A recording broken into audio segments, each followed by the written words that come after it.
प्यारे बच्चों, अब हम प्रश्न नंबर 1 का बी देखते हैं। प्रश्न नंबर 1 का बी में देखिए, यहाँ पे देखो जिंक है, जिंक पर H2SO4 की अभिक्रिया कराई जा रही है। उत्पाद में हमें क्या मिल रहा है? ZnSO4, zinc sulphate plus hydrogen gas निकल रही है। समीकरण है हमारा बी का फर्स्ट, Zn जिंक पर H2SO4 की अभिक्रिया के फलस्वरूप प्रोडक्ट हमें मिल रहा है ZnSO4, जिंक सल्फेट प्लस ये हाइड्रोजन गैस क्या रही है, निकल रही है। अब हमें देखना है कि ये समीकरण हमारा बैलेंस है या नहीं है। तो समीकरण को बैलेंस करने के लिए क्या देखेंगे हम? अभिकारक और उत्पाद, रिएक्टेंट और प्रोडक्ट में भाग लेने वाले पदार्थ में अणुओं की, परमाणुओं की संख्या, परमाणुओं की संख्या अगर बराबर है तो समीकरण हमारा क्या है? बैलेंस है। और बराबर नहीं है तो हम उसे बराबर करके समीकरण को बैलेंस कर देंगे और 1 नंबर हमें मिल जाएगा। तो देखिए यहाँ पर देखो, जिंक के कितने परमाणु हैं? एक एटम है जिंक का, यहाँ पे भी एक एटम है जिंक का। समीकरण क्या है हमारा यहाँ पर? यानी कि अभिकारक और उत्पादक में जिंक के एटम क्या है? बराबर है। इसे छोड़ दो। अब यहाँ पे देखिए सल्फर कितना है? 1। यहाँ पे सल्फर कितने हैं? 1, ये भी बराबर है, ठीक है।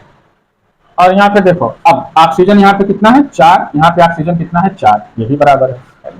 अब देखिए हाइड्रोजन की संख्या यहाँ पे कितनी है? 2। यहाँ पे हाइड्रोजन की संख्या कितनी है? 2। तो दोनों तरफ क्या है? एटम की संख्या सब में क्या है? बराबर है। इसीलिए ये हमारा समीकरण क्या है? बिल्कुल बैलेंस है। इसमें हमें कुछ नहीं करना है, ये बैलेंस समीकरण दिया गया है, ठीक है। अब उसके बाद देखो बी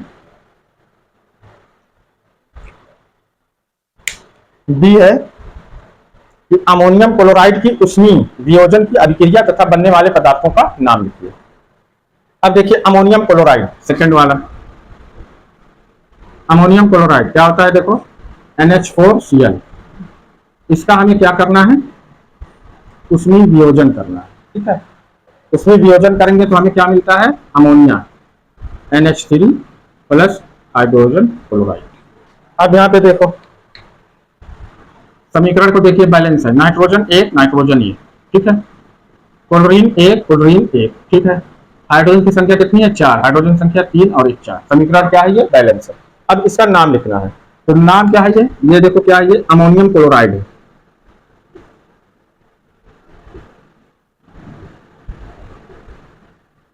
अमोनियम क्लोराइड, ये क्या हमारा बन रहा है? अमोनिया, ठीक है। प्लस ये क्या है? Hydrogen chloride.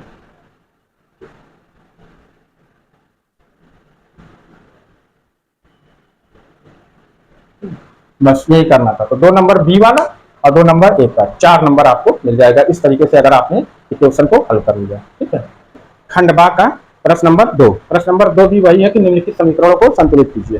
तो ऐसे कुछ समीकरण लेकर के हम सबसे पहले खूब अच्छे से प्रैक्टिस कर लेंगे ताकि कोई भी समीकरण आए और उससे हमें बैलेंस करने में कोई भी दुश्वारी ना हो। तो इसमें देखिए पहला है कि CaOH होल ट्वाइस यानी कैल्शियम हाइड्रोक्साइड पर CO2 कार्बन डाइऑक्साइड की अभिक्रिया कराई जा रही है। मिल क्या रहा है? CaCO3 यानी कैल्शियम कार्बोनेट प्लस H2O जल मिल रहा है। तो पहला है ए का फर्स्ट, क्या है? देखो CaOH होल ट्वाइस यानी कैल्शियम हाइड्रोक्साइड, इस पर CO2 की अभिक्रिया कराई गई है ना। ये हमारा क्या है? ये रिएक्टेंट है, अभिकारक है। और उत्पाद में हमें क्या मिल रहा है? CaCO3 कैल्शियम कार्बोनेट और प्लस H2O। अब हमें ये देखना है कि ये समीकरण हमारा संतुलित है या नहीं है। अगर संतुलित है तो ठीक है, संतुलित नहीं है तो हम क्या करेंगे? उसको संतुलित कर लेंगे, बैलेंस कर लेंगे। कैसे? दोनों तरफ एटम की संख्या को बराबर करके। तो चलिए, तो सबसे पहले हम देखते हैं यहाँ पर कैल्शियम। कैल्शियम का यहाँ पे देखिए एक एटम है और अभिकारक में, और उत्पाद में भी कैल्शियम का एक एटम है। मतलब ये हुआ कि कैल्शियम के एटम जो है दोनों तरफ बराबर है। अब उसके बाद हम देखते हैं, देखो कार्बन, कार्बन यहाँ पर देखो एक है, यहाँ पे भी एक है कार्बन, ठीक है। कार्बन की संख्या भी क्या है? बराबर है एटम की।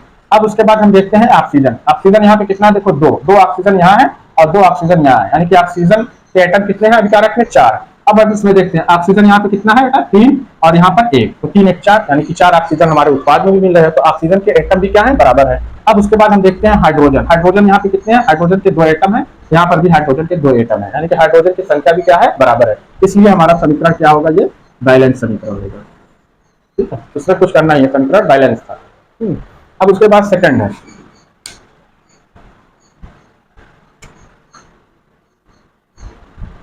सेकंड देखो CH4 मेथेन पर ऑक्सीजन O2, ऑक्सीजन की अभिक्रिया कराई गई, उत्पाद में मिला हमें क्या? CO2 plus H2O। इसे हम देखते हैं ये समीकरण हमारा बैलेंस है या नहीं। तो देखिए अब यहाँ पे देखो कार्बन की संख्या कितनी है, एक, यहाँ पे भी कार्बन एक है, यानी कि अभिकारक और उत्पाद में कार्बन की संख्या क्या है, बराबर है, यानी कार्बन के एटम जो है वो क्या है, बराबर है, तो इसे छोड़ दो।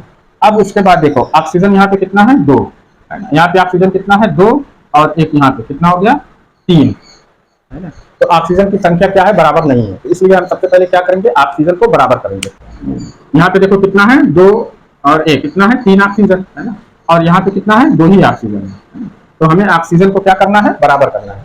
तो हम क्या करेंगे, देखो यहाँ पे अगर हम 2 लगाते हैं तो 2 ऑक्सीजन ही और 2 इधर, कितने हो गए, 4 ऑक्सीजन हो गए, और यहाँ पे अगर हम O2 है उसके आगे हम 2 लगा दें तो 2 दूना 4 ऑक्सीजन इधर हो जाएगा, तो दोनों तरफ क्या होंगे, ऑक्सीजन के एटम बराबर हो जाएंगे।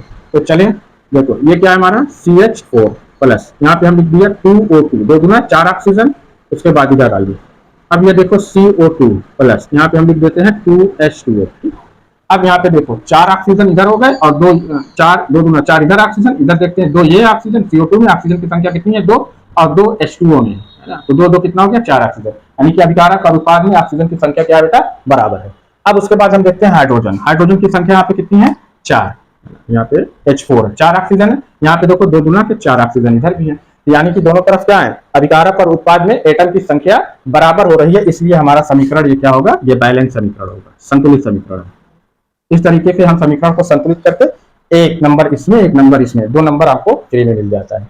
अब यहाँ पर देखिए बी वाला, बी में देखो दिया गया है कि फेरिक है, Fe आयरन है, इसमें क्या है CuSO4 कॉपर सल्फेट की अभिक्रिया कराई जा रही है, हमें मिल रहा है FeSO4 ferrous sulphuric sulphate plus copper. अब इसमें देखो कहा गया है कि इसमें हमें अभिकारक तथा उत्पाद बताइए, समीकरण इसमें हमें बैलेंस करने के लिए नहीं कहा गया, बल्कि क्या कहा गया कि अभिकारक और उत्पाद बताइए, यानी कि रिएक्टेंट और प्रोडक्ट। तो हमने आपको बताया है कि रासायनिक अभिक्रियाओं में जो भाग लेते हैं वो क्या कहलाते हैं, अभिकारक, और अभिक्रिया के उपरांत जो हमें मिलता है वो क्या होता है, उत्पाद होता है। तो यहाँ पे देखो अभिकारक क्या हो जाएगा, अभिकारक रिएक्टेंट कौन सा है, देखो Fe है और CuSO4 है। उसके बाद उत्पाद यानी प्रोडक्ट क्या है, देखो FeSO4 एक ये है और प्लस एक कॉपर, बस इस तरीके से हमें लिख देना है, एक नंबर हमें इसमें मिल जाएगा। ठीक है, देखिए प्रश्न नंबर बी का सेकंड है, प्रश्न नंबर बी का दूसरा वाला कह रहा है, यानी प्रश्न नंबर 2 का जो बी है उसका सेकंड है कि उष्मीय अपघटन अभिक्रिया का एक उदाहरण दीजिए।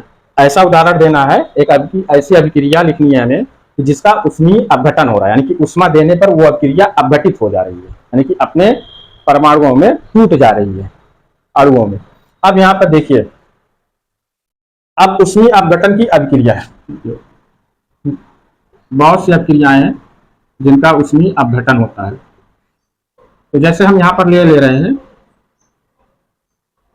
FeSO4 इंटू 7H2O, ये क्रिस्टल है, सॉलिड नहीं है। जब हम इसमें उष्मा देते हैं, इसको जब हम गर्म करते हैं तो ये टूट जाता है, किसमें, FeSO4 प्लस, इसके जो H2O के पार्टिकल्स हैं वो क्या होते हैं, अलग हो जाते हैं, 7H2O ये अलग हो जाता है। तो ये जो है एक उदाहरण है इसका उष्मीय अपघटन का। ठीक है, तो ये था हमारा खंड बा का प्रश्न नंबर 2।